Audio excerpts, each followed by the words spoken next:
understand the relationship between Israel and Saudi Arabia, you first need to know how Saudi Arabia became a country. Exactly 100 years ago is a good place to begin a brief analysis of this region, for it was in 1916 that the British and French, along with Russian backing, signed the Sykes-Picot Agreement during World War I. This agreement anticipated the collapse, and therefore it secretly divided up the Middle East in order to design a region post-Ottoman Empire. In 1917, the year following the agreement, the Zionists had gained sufficient influence and control over the British government to get it to issue the Balfour Declaration, which promised Jews a homeland in Palestine.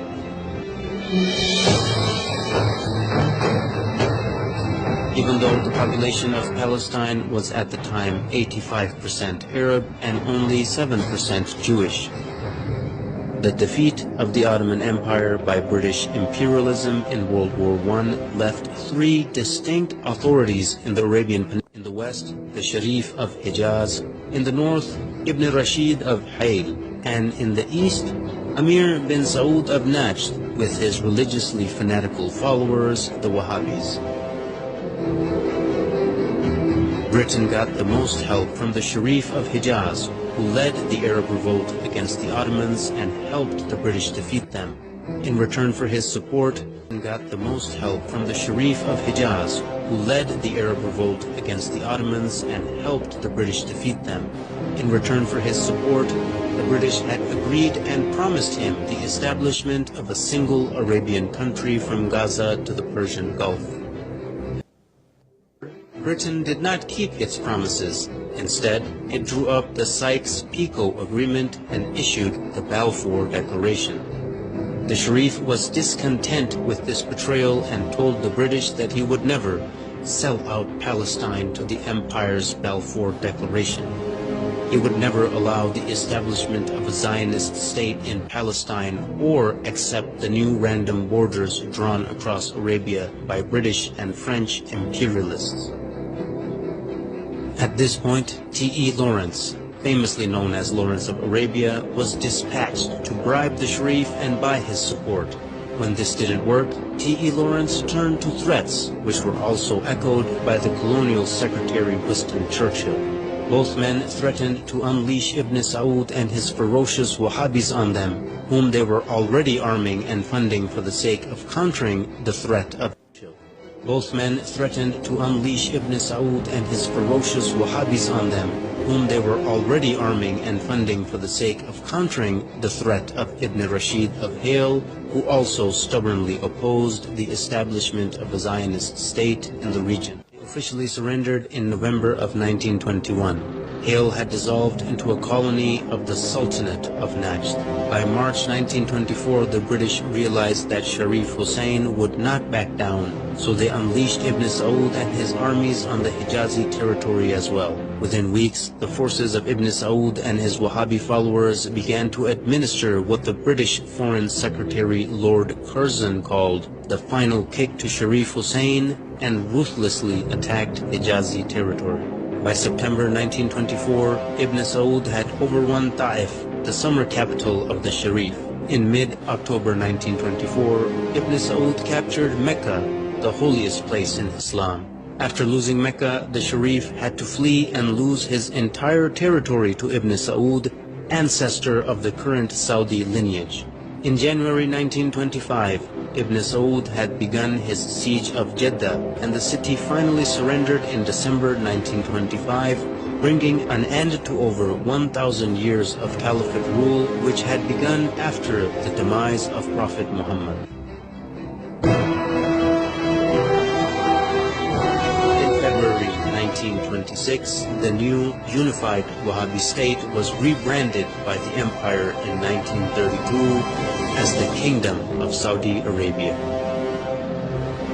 As you can see, right from the start, the man who, as a matter of principle, opposed a Zionist state in Palestine was kicked out of his own land, yet the man who was willing to allow a Zionist state to be created was paid off handsomely and given an entire new country to exploit and dominate. Even today, any nation that is opposed to the legitimacy of the Zionist entity are being destroyed one by one, while the nations that support the existence of the Zionist entity, like Saudi Arabia, are being compensated handsomely for their subservience. Are there any similarities between the Wahhabi and Zionist ideologies, who seem to be completely opposite, but both the creations of the British Empire?